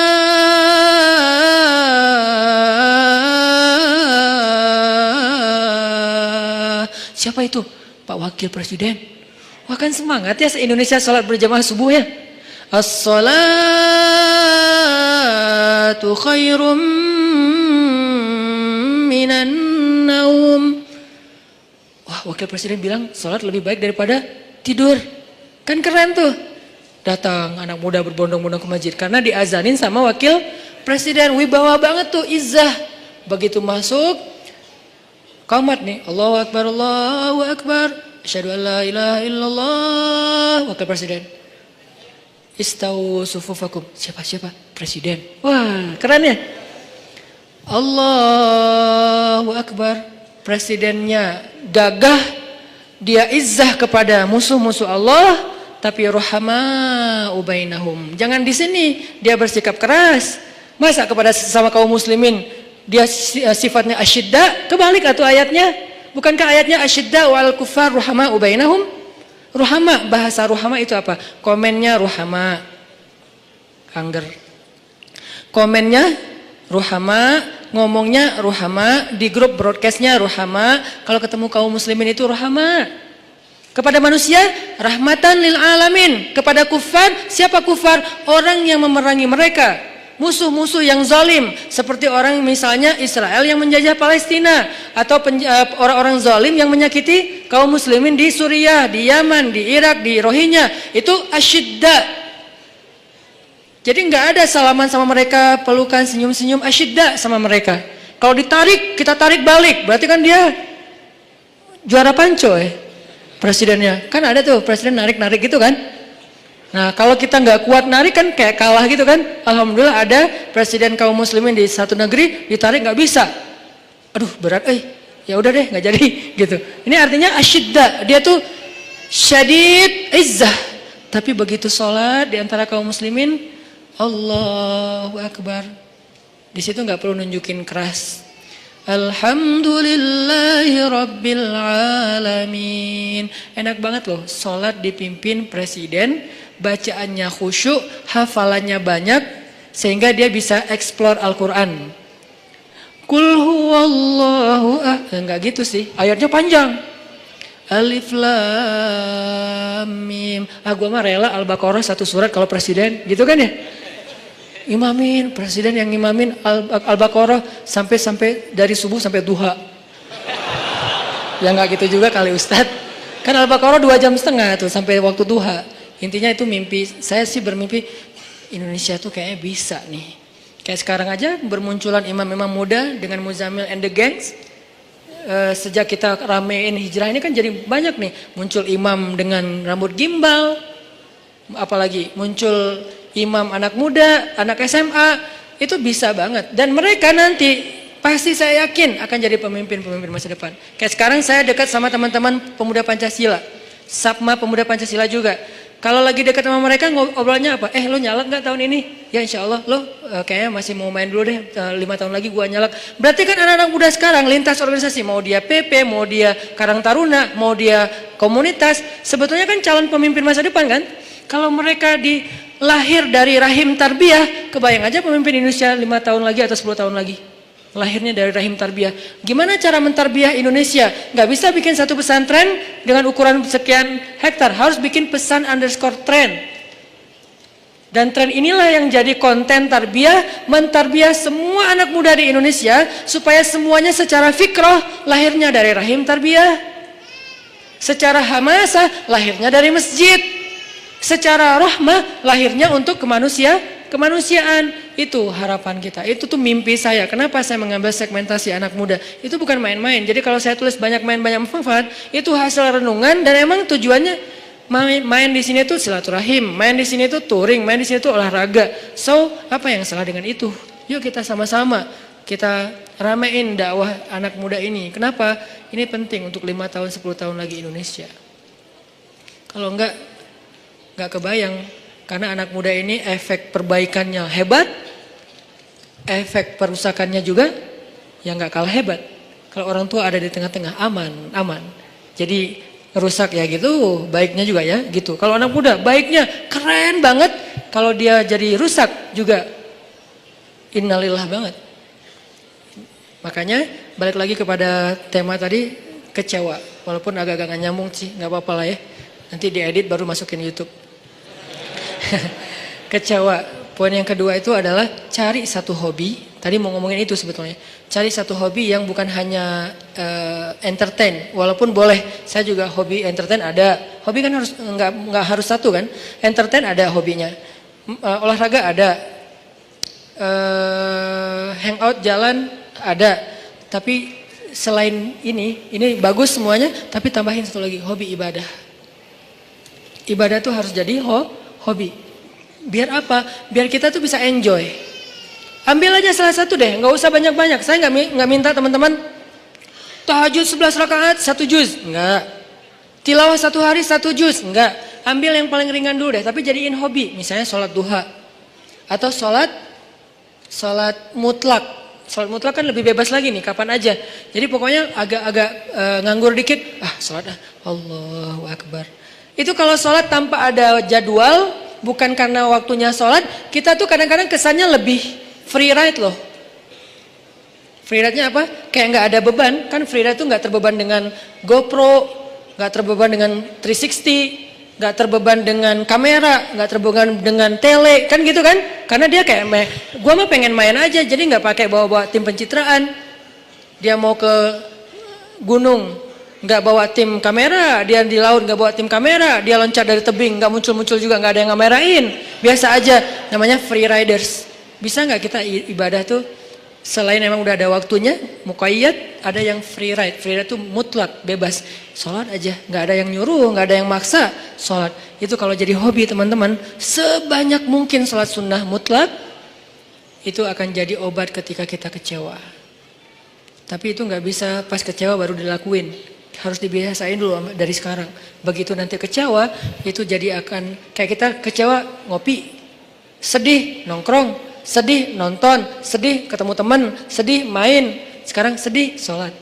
Baru nanti berlaku ayat ya ayyuhalladzina amanu sta'inu bis sabri was shalah.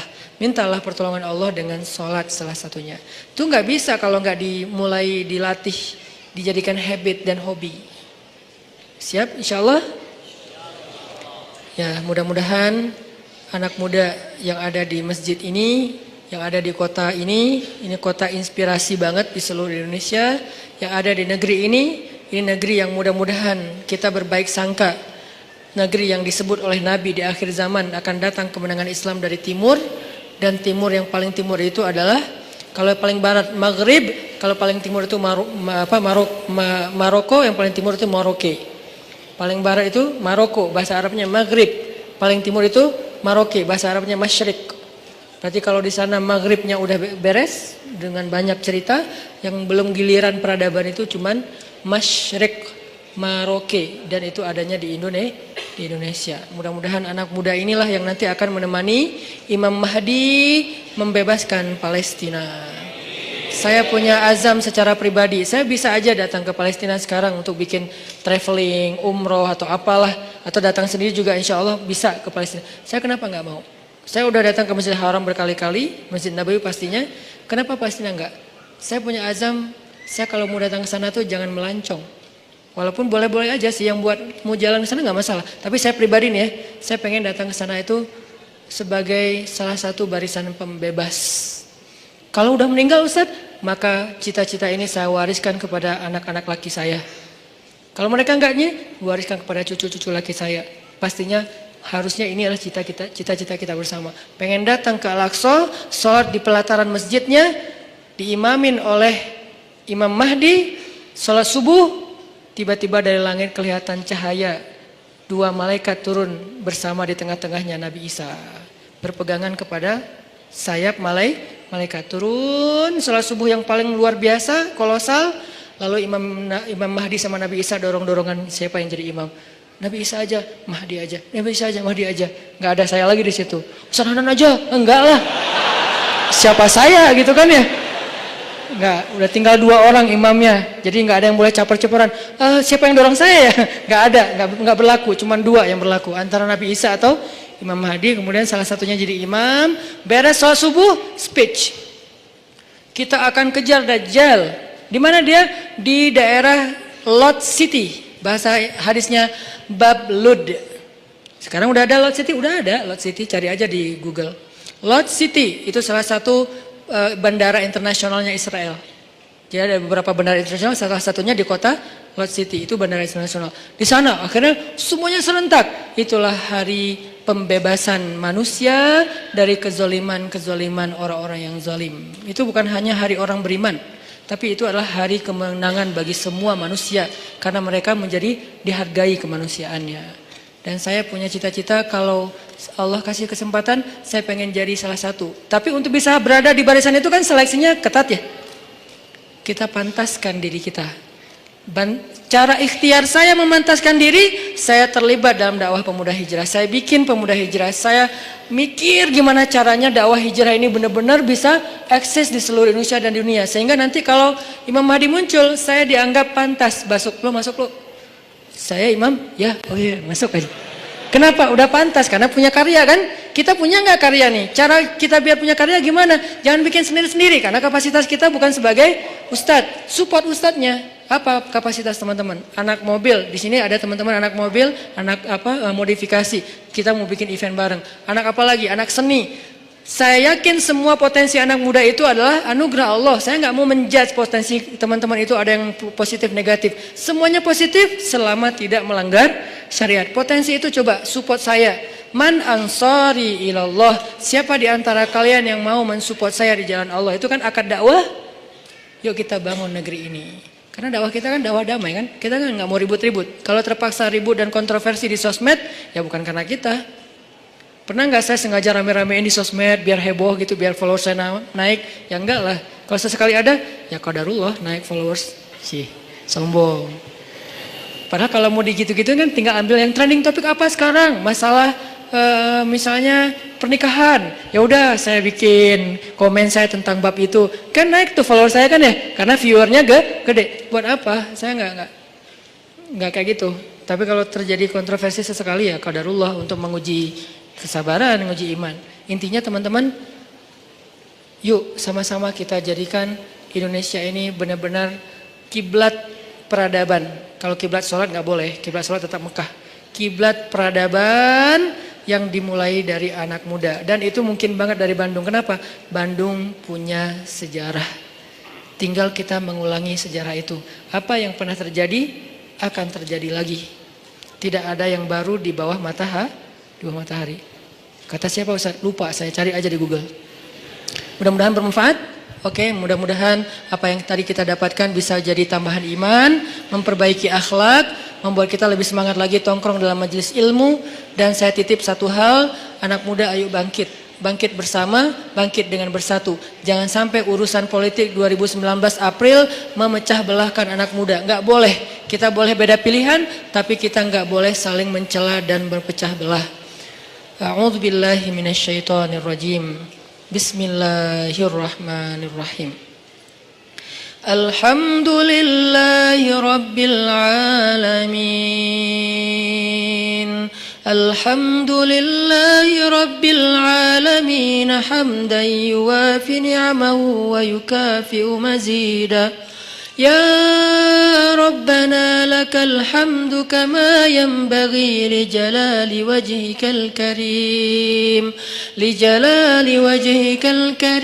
wa 'azimi sultanik. Allahumma antas salam wa minkas salam wa ilayka ya'udus salam.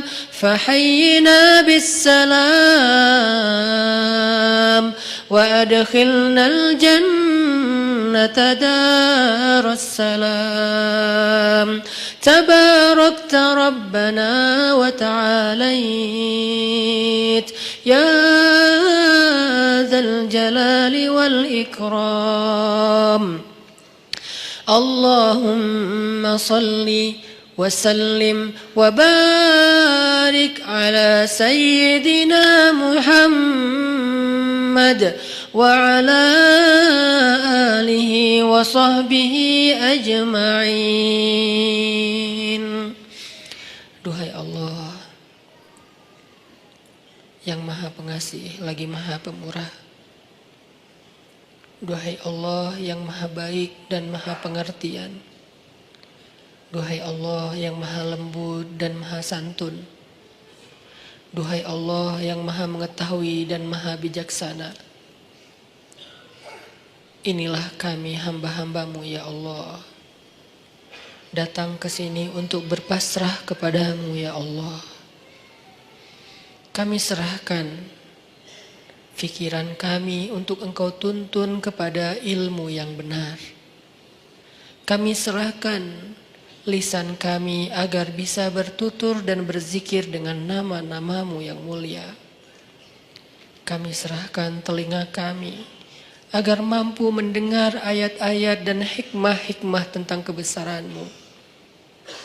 Kami serahkan tangan kami agar mampu bermanfaat dan memberi sesuatu yang bisa menyelesaikan urusan hamba-hamba-Mu. Kami serahkan kaki kami agar mampu melangkah berjalan menuju rumah-Mu dan tempat-tempat yang Engkau ridhoi. Kami serahkan hati kami, ya Allah, agar hanya yakin kepadamu. Agar Engkau penuhi hati itu dengan cinta terhadap akhirat melebihi terhadap dunia. Agar Engkau jadikan hati itu bergetar ketika nama-Mu disebutkan. Agar hati itu merasa menyesal terhadap dosa-dosa di masa lalu. Agar hati itu dipenuhi dengan iman.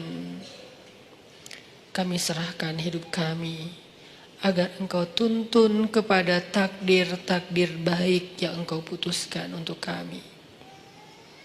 Kami percaya, ya Allah, Engkau tidak pernah menginginkan keburukan untuk hamba-Mu. Engkau tidak pernah sengaja memberikan musibah kepada hamba-Mu.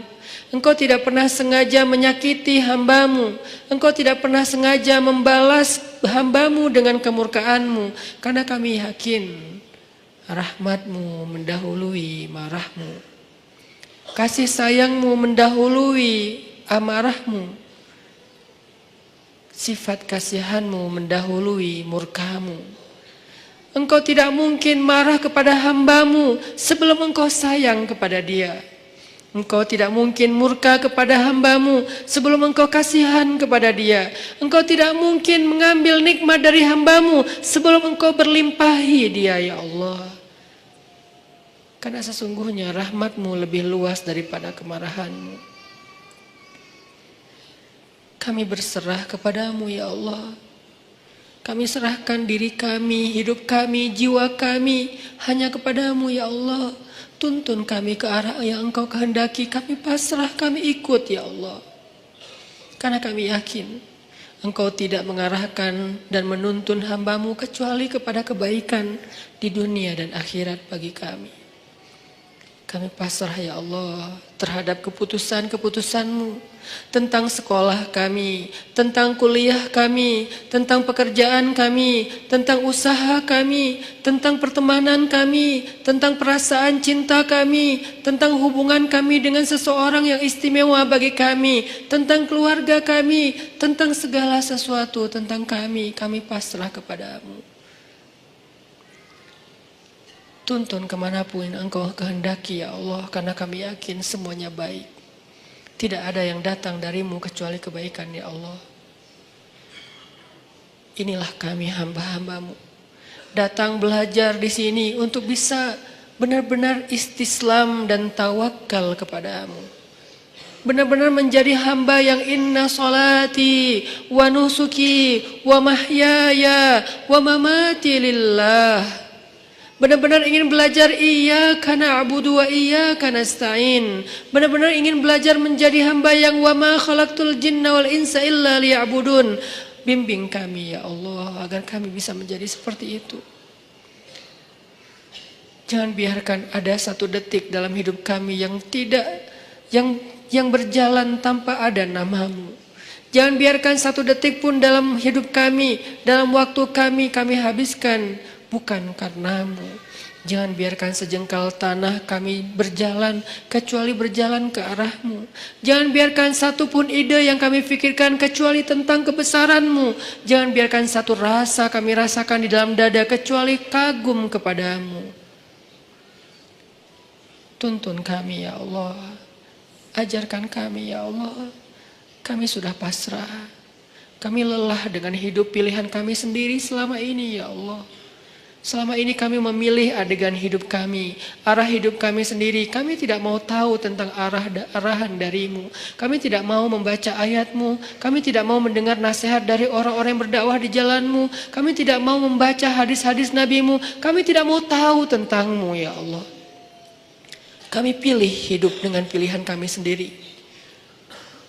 Seolah-olah kami lebih tahu daripada Engkau. Seolah-olah kami lebih mengerti yang mana baik dan mana buruk untuk diri kami daripada Engkau. Seolah-olah kami tahu segalanya, ya Allah. Kami pilih pilihan hidup. Kami tentukan sendiri segalanya. Kami percaya tanpa-Mu kami bisa. Sehingga kami jarang bahkan hampir tidak pernah berdoa. Tapi pada akhirnya kami sadar pilihan itu membawa kami kepada kecelakaan. Pilihan itulah yang menuntun kami kepada dosa-dosa. Yang dengan dosa-dosa itu tertutup hati kami. Yang dengan dosa-dosa itu membuat kami jauh darimu. Yang dengan dosa-dosa itu kami kehilangan nikmat ibadah dan tidak pernah merasa bahagia. Mungkin kami dapatkan harta, tapi kami tidak bahagia. Mungkin kami punya pasangan, tapi kami tidak akur. Mungkin kami punya keluarga, tapi semuanya sibuk sendiri-sendiri dan kami tidak utuh. Karena kami menentukan hidup kami sendiri dan tidak meminta bimbingan-Mu ya Allah. Kami lelah dengan itu, kami pasrah. Kami ingin kembali kepadamu. Pilihan-pilihan kami sudah kami tinggalkan. Pilihan-pilihan kami sudah kami abaikan. Kami tidak ingin lagi terjebak seperti dulu ya Allah. Bertahun-tahun hidup kami sia-sia. Kami ingin Engkau yang memilihkan hidup untuk kami ya Allah. Kami ingin Engkau yang memilihkan apa yang terbaik bagi kami ya Allah. Kami ingin Engkau yang memilihkan pasangan hidup kami ya Allah. Karena yang terbaik adalah yang Engkau pilihkan. Kami ingin Engkau yang memilihkan pekerjaan yang halal untuk kami ya Allah. Kami ingin Engkau yang memilihkan hijab yang menutup aurat untuk kami ya Allah. Kami ingin Engkau yang memilihkan teman yang bisa mengingatkan kami ketika kami lemah. Karena Engkau lah yang sebaik-baik pemilih teman bagi hambanya ya Allah. Kami ingin Engkau yang memilihkan hari-hari kami. Esok, lusa, dan seterusnya. Pilihkanlah untuk kami. Kami ikut ya Allah. Jika Engkau panggil kami, lapangkan dada kami untuk bisa menerima panggilan itu dengan lega. Hayya 'alas shalah.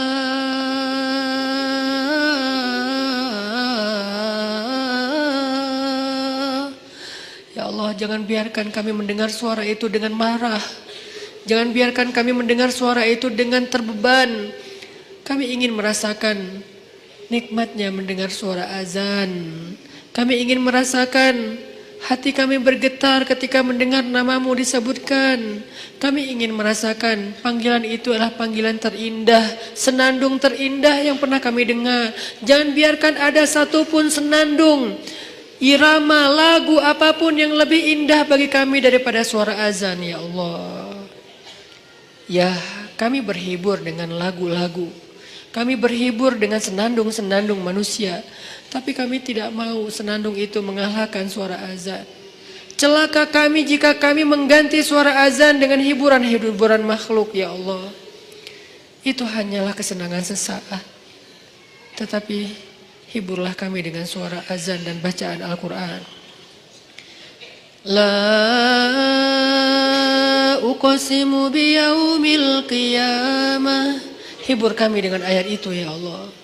Fabi ayyi ala'i rabbikuma tukadziban. Hibur kami dengan ayat itu ya Allah. Ya ayyuhalladzina amanu. Beri kami kemampuan untuk merasakan panggilan itu ya Allah. Seolah-olah Engkau memanggil kami secara pribadi. Jangan biarkan kami berpikir bahwa panggilan itu bukan untuk kami. Lalu siapa kami jika bukan orang beriman? Kenapa kami ketika dipanggil ya ayyuhalladzina amanu tidak merasa? Ketika dipanggil ya ayyuhal kafirun kami tersinggung. Apakah kami benar-benar kufur kepadamu? Kenapa kami lebih terkesan dengan kalimat ya ayyuhal kafirun daripada ya ayyuhalladzina amanu? Apakah selama ini kami kufur kepadamu ya Allah? Bimbing kami ya Allah. Kami berazam setiap pekan untuk selalu hadir dalam majelis ilmu ini ya Allah. Dan kami berazam perlahan-perlahan kami ingin mendukung dakwah agamamu ya Allah. Kami ingin melihat negeri ini di mana agamamu tegak di dalamnya. Karena tegaknya agamamu adalah tegaknya kemanusiaan. Menangnya agamamu adalah menangnya kemanusiaan. Karena tidak ada kezaliman di dalam agama ini ya Allah. Kami ingin melihat suatu hari nanti salah satu di antara kami yang ada di sini mengumandangkan azan untuk rakyatnya. Salah satu di antara kami yang ada di sini mengimami sholat untuk rakyatnya sebagai kepala negara, kepala daerah, atau pemerintah kota, atau pemimpin di dalam lingkungannya. Duhai Allah, wujudkan harapan-harapan kami. Karena Engkaulah satu-satunya yang mewujudkan harapan. Menangkan kami atas orang-orang yang zalim. Karena kemenangan orang yang beriman adalah kemenangan rahmatan lil alamin. Rabbana atina fid dunya hasanah wa fil akhirati hasanah wa qina adzabannar. Subhanakallahumma wa bihamdika asyhadu an la ilaha illa anta astaghfiruka wa atubu ilaik. Terima kasih buat teman-teman semuanya. Barakallahu fiikum. Wassalamualaikum warahmatullahi wabarakatuh.